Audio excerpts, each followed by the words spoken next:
माझं नाव मानसी देशपांडे आणि हा माझा मुलगा आहे श्रीपाद देशपांडे. 8वीत मी आता इथे पहिल्यांदाच टाकलेले. बेसिकली जेव्हा आम्ही ॲडमिशनसाठी आलो, अगदी खरं सांगते, आम्ही सिंहगड एरियातच राहायचे. 4-5 अकॅडमीज आम्ही बघितल्या, कारण माझी जी अपेक्षा होती की मला माझ्या मुलाला फक्त शिक्षित करणं किंवा मार्क चांगले मिळवणं, त्याला अबाव 90% मिळवणं एवढी माझी कधीच अपेक्षा नव्हती. मी आम्हाला आमच्या मुलाला शिक्षित नव्हे तर सुशिक्षित करायचं.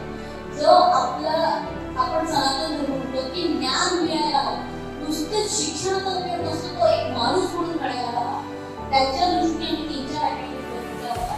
त्या कुठल्याही ज्ञानज्योतमध्ये मला असं वाटतं की माझ्या ज्या अपेक्षा आहेत ते फुलफिल होती की माझा मुलगा इथे आल्यावर आताही नसेल तो 80-85% मिळवतोच आहे. Basically I know that he is a bright guy. पण ज्या माझ्या अपेक्षेत की एक माणूस म्हणून त्याला बाहेरच्या जगात तो जेव्हा निघेल, पण ॲक्च्युअल जे नॉलेज आहे ते त्याला अप्लाय करता यायला हवं त्याच्या आयुष्यात, आणि तो त्याच्या आयुष्यात यशस्वी व्हायला हवा, त्याच्यात आत्मविश्वास असायला हवा. त्या सगळ्या इथे पूर्ण होतील असं मला वाटतंय. म्हणून मी त्यांची इथे ॲडमिशन